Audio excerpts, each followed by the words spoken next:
Good morning.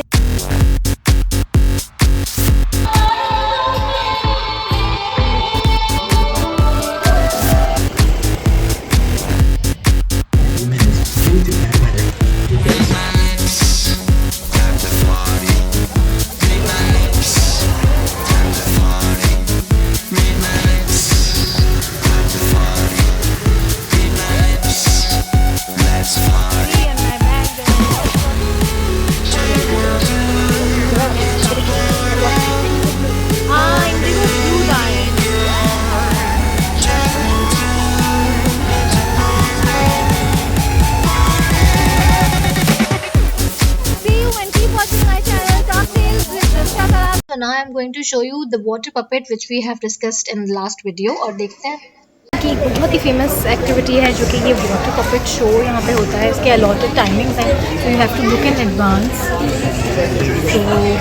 This Thang Long water puppet is a renowned old theatre of Hanoi representing the artistry of Vietnamese culture. ये basically एक combination है story telling, music and puppets का water में. और ये जो आपके left और राइट साइड पे देख रहे हैं, this is basically live band and vocal singers जो कि स्टोरी को इंटरेस्टिंग बनाएंगे.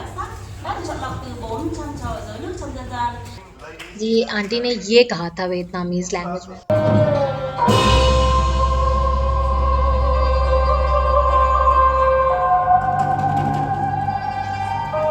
So whenever you are part of this show, you may feel like कि आप एक story सुन रहे हैं basically in the form of music. अगर you know those who love opera and those who love seeing old historical culture तो उनको बहुत मज़ा आता है.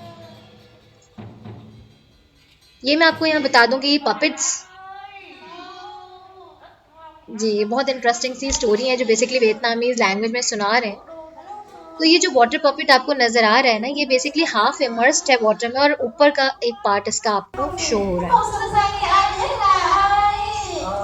सबसे इंटरेस्टिंग पार्ट इस शो की मुझे ये लगी कि इसके पीछे जो लोग खड़े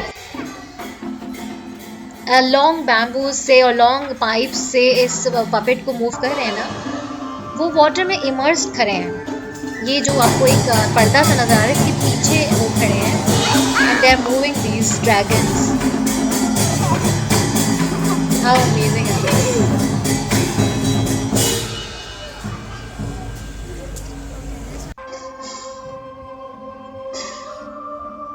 आज से कई साल पहले ये पपेट शो, ये वाटर पपेट शो बेसिकली ले डायनेस्टी जो वहाँ के किंग और क्वींस होते थे उनको एंटरटेन करने के लिए वियतनामीज लोग उसको डेकोरेट करके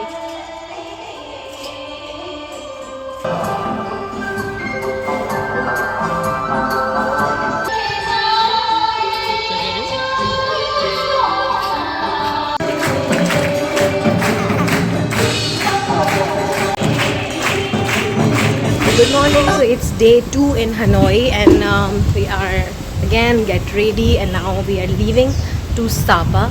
Sapa is like a northern area of Vietnam. Let's see. Such a beautiful. There is the car.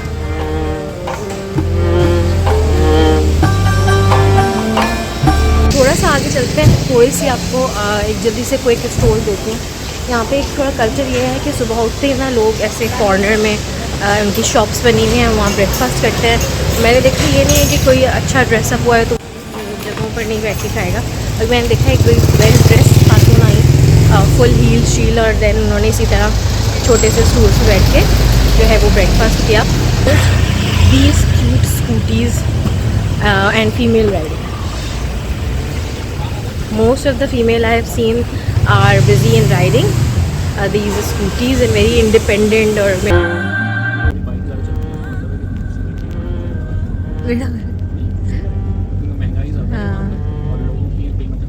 जैसे ढाका, भूटान, पाकिस्तान. तो आप लोगों ने कल नोटिस किया कल के शो में 3-4 एनिमल्स थे. एक ड्रैगन जो बात हमें पता चली थी, एक dragon officially recognize, but Vietnamese लोग चार उनके कल्चरल सिंबल्स हैं जिनको वो बहुत ज़्यादा मानते हैं। उनमें से एक है ड्रैगन, दूसरा टॉर्टवाइज, तीसरा फिनिक्स और चौथा यूनिकॉर्न। ये बहुत पुराने ज़माने से ये जो चीज़ें हैं ये इनको वो बहुत ज़्यादा सिंबल मानते हैं पावर का, नोबिलिटी का। तो इसी वजह से कल के शो में इन्हीं चार चीज़ों को लेके उन्होंने प्ले किया था।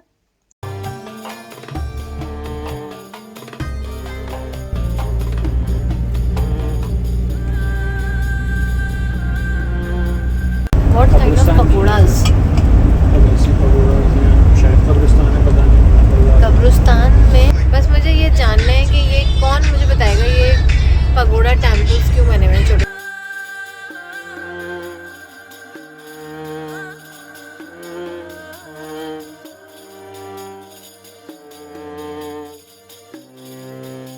कब्रों के ऊपर पगोड़ा टेम्पल बनाने की क्या जरूरत है? जैसे हम वो बनाते हैं कुतुबा गुम्बद और मीनार बनाते हैं, हमारे भी बने हुए हैं। Make sense. के आसपास यानी हनोई से सापा जाते वक्त ये जो कब्रें नज़र आती हैं, इनके ऊपर टेम्पल्स बने हुए हैं, इनका रीज़न क्या है? तो बहुत आगे जाके हमने एक टूर गाइड से जब ये सवाल पूछा तो हमें इसका बड़ा लॉजिकल उन्होंने जवाब दिया कि ये बेसिकली किसानों की मोहब्बत है कि वो अपने प्यारों को अपनों से दूर नहीं दफन करना चाहते। सो दे यूज़ देयर फील्ड्स, उनके खेतों को इस्तेमाल करके और वहीं वो उन्हें दफन करते हैं, और ये पगोड़ा टेम्पल भी उसी का ही हिस्सा है। कितने खूबसूरत नज़ारे, कितने खूबसूरत सीन्स आ रहे हैं, बीच में चीज़ें आ रही हैं तरह तरह की। और ये देखें हमारे घर वाले। I don't think so. No, no, no, no. I don't think so. No, no, no, no. It's never, ever, ever, ever, ever, ever gonna happen. वियतनामी लैंग्वेज के बारे में मैं आपको ये बताती चलूँ कि वियतनामी लैंग्वेज बहुत ही मीठी ज़बान है, मगर मुझे ऐसा लगता है कि इसमें लफ्ज़ कम और आवाज़ें ज़्यादा हैं। आवाज़ें, ट्यून्स, टॉ टी टी, इस तरह के ट्यून्स ज़्यादा हैं। Everyone, as you have seen, we have reached Sapa और अभी सापा से 2 किलोमीटर पहले एक जगह एक स्टॉप है, ये बैन त्रैंग म्यांग। मैं तो कुछ भी बोल दूँगी, अब मुझे कोई मसला नहीं है, गलत भी बता दूँगी।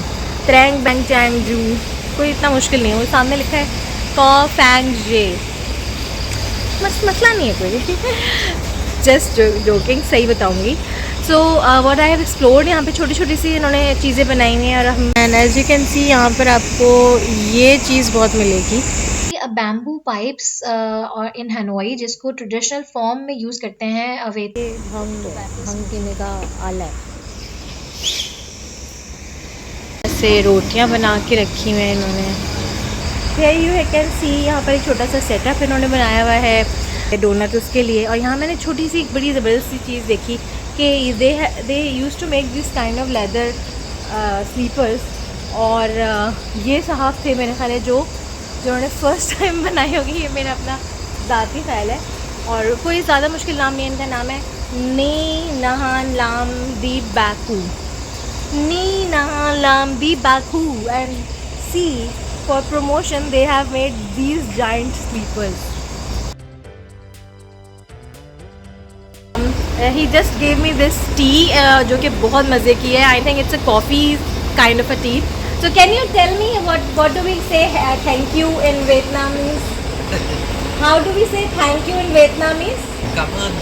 Come on. So he's told me that come on is like the way we say thank you. Thank you, come on. That was the first learning in Vietnamese language I have done.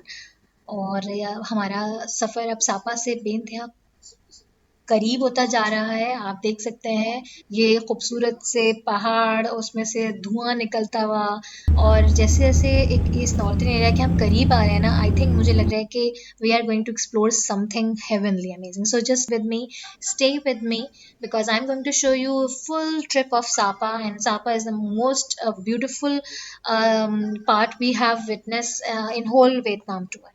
Stay with me, keep watching Talk Tales with Rimsha Farhan.